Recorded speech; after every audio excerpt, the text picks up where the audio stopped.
Bismillahirrahmanirrahim. Assalamualaikum warahmatullahi wabarakatuh. Selamat pagi semuanya. Semoga kalian sehat selalu dimanapun kalian berada, baik di rumah, yang lagi di rumah, atau yang lagi di rumah temennya belajar online bareng. Semoga sehat selalu, dipermudahkan dalam pembelajaran, dalam memahami. Amin ya rabbal alamin. Sebelum kita mulai pembelajaran pada hari ini, marilah kita berdoa di tempat masing-masing ya. Berdoa mulai.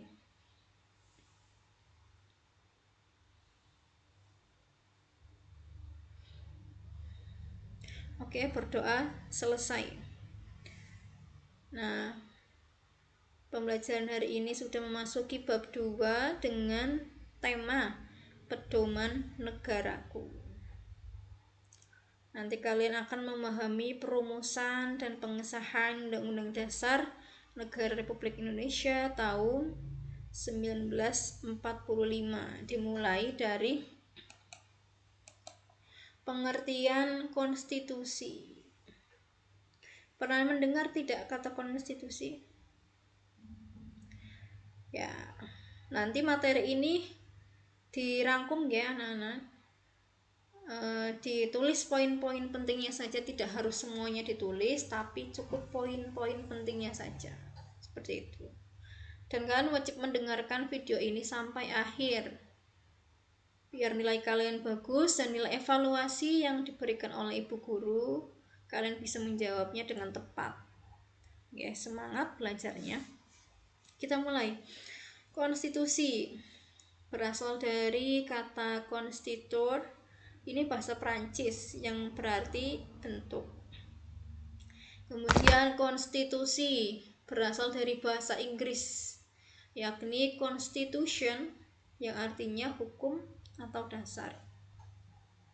Dimana secara sederhana konstitusi adalah hukum dasar yang menjadi pegangan atau acuan dalam menjalankan suatu negara.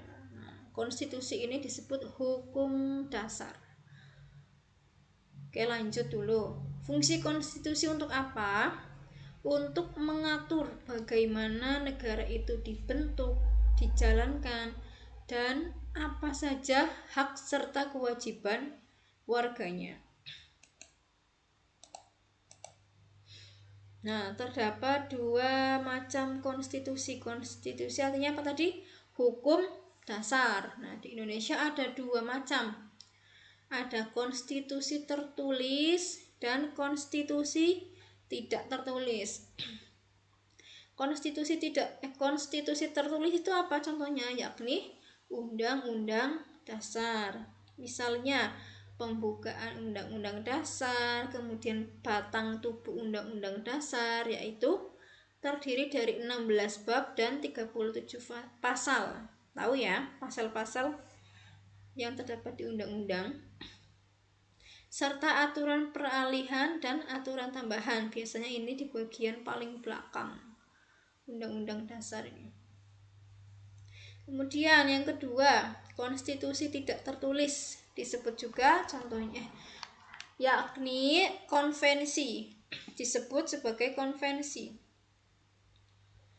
Di mana konvensi ini memiliki arti walaupun tidak tertulis tetapi dianggap mengikat karena sudah menjadi tradisi yang diakui. Walaupun tidak ada peraturan tertulisnya tapi dianggap mengikat dan harus dijalankan gitu ya. Misalnya, Presiden menyampaikan pidato kenegaraan setiap 16 Agustus di depan DPR atau MPR menjelang hari ulang tahun Republik Indonesia. Ini tidak tertulis tapi sudah menjadi tradisi atau kebiasaan. Misalnya pidato kenegaraan setiap malam 17 Agustus atau 16 Agustus. Kemudian contoh yang kedua, wakil presiden menggantikan presiden yang berhalangan. Apabila presiden berhalangan secara penuh, maka wakil presiden menggantikannya. Kemudian upacara bendera 17 Agustus yang dilaksanakan di Istana Merdeka sebagai bagian peringatan kemerdekaan. Ya, sekali lagi walaupun tidak tertulis tapi dianggap mengikat karena sudah menjadi tradisi yang diakui. Kemudian, perumusan Undang-Undang Dasar Negara Republik Indonesia tahun 1945. Perumusan undang-undang dimulai saat dibentuknya panitia kecil oleh Insinyur Soekarno setelah sidang BPUPKI. Kepanjangannya BPUPKI kemarin apa, ada yang masih ingat?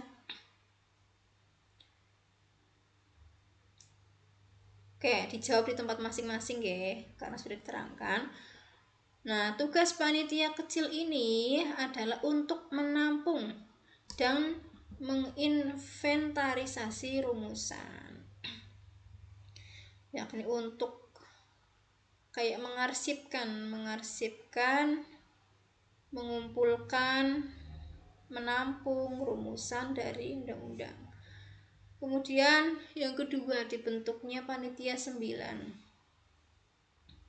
Panitia 9 dan naskahnya yang sering kita dengar adalah Piagam Jakarta atau Jakarta Charter yang menjadi rancangan pembukaan Undang-Undang Dasar.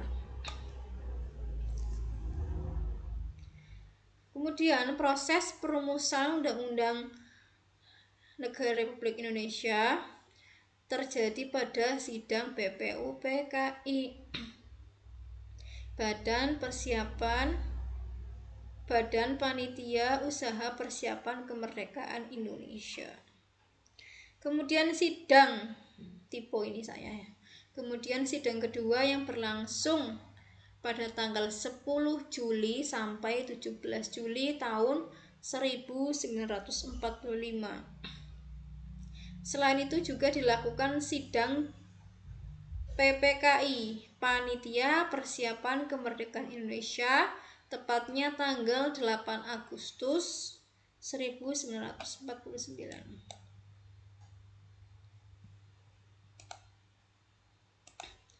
Nah, ini untuk rentetan agenda sidang BPUPKI. Nah, masa sidang 1 dimulai tanggal 29 Mei sampai 1 Juni, yakni pembahasan tentang dasar negara, yaitu Pancasila. Kemudian masa reses yakni masa jeda atau istirahat sidang, di mana para anggota tidak mengadakan pertemuan resmi. Jadi masa reses itu disebut juga dengan masa jeda, saat para anggota tidak mengadakan pertemuan. Nah, tanggalnya 2 Juni sampai 9 Juli. Adapun agendanya yaitu penyusunan rancangan rumusan sila-sila Pancasila dan pembukaan Undang-Undang Dasar Negara Republik Indonesia oleh Panitia 9. Kemudian pengumpulan usulan-usulan dari para anggota BPUPKI mengenai tema atau topik yang akan dibahas dalam sidang yang kedua, tanggal 10 Juli sampai 17 Juli, ini yang ada di LKS. Ya, tapi lebih lengkapan yang ini.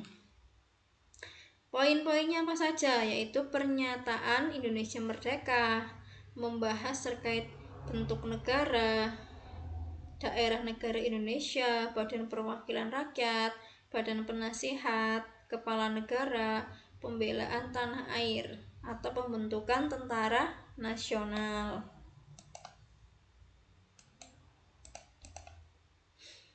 Serta keuangan dan perekonomian negara, itu yang akan dibahas dalam masa sidang 2. Nah, pada masa sidang 2 itu sendiri, tepatnya 10 Juli sampai 17 Juli tahun 1945, agendanya yaitu persetujuan para anggota BPUPKI tentang rancangan pembukaan Undang-Undang Dasar yang disusun oleh panitia 9 ini pada tanggal 1. Maksud saya pada tanggal 10 Juli. Ya, pada tanggal 10 Juli ini membahas tentang bentuk negara dan rancangan pembukaan yang disusun oleh panitia 9. Nah, ini adalah ringkasan dari hasil atau agenda sidang yang kedua periode 10 sampai 17 Juli. Kemudian pembahasan tentang bentuk negara. Mau bentuk negara itu mau yang republik atau kerajaan. Ini dibahas. Mau berdasarkan sistem monarki atau demokrasi. Kemudian yang ketiga pembahasan tentang wilayah negara. Meliputi wilayah apa saja yang akan masuk ke dalam peta Indonesia, bagian daerah Indonesia, batas-batasnya, batas wilayah mana saja gitu. Kemudian pembahasan tentang Undang-Undang Dasar. Nah, Undang-Undang Dasar yang jadi itu tadi berisi 16 bab dengan 37 pasal ya. Kemudian pembahasan tentang pernyataan kemerdekaan.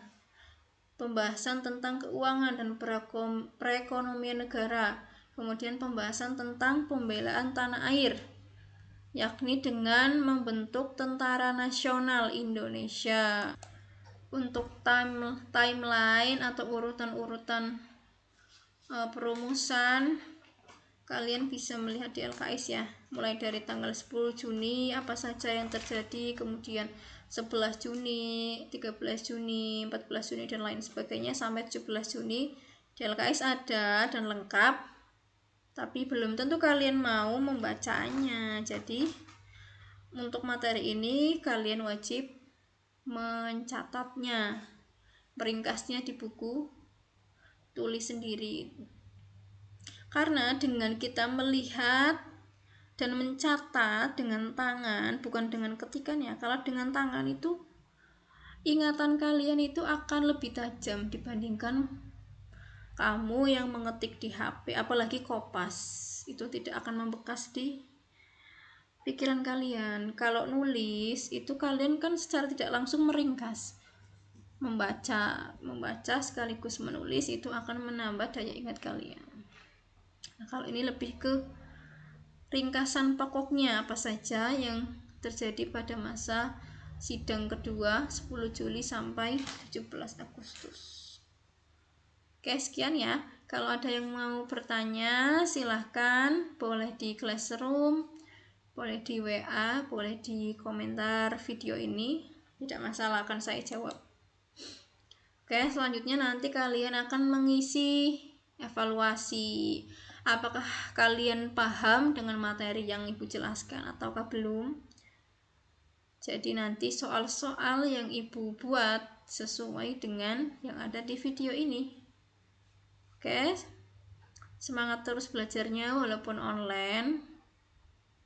Semangat mencari ilmu, semoga menjadi manusia yang sukses di dunia dan akhirat, anak-anak yang soleh dan soleha, amin ya rabbal alamin. Oke, sekian, wassalamualaikum warahmatullahi wabarakatuh.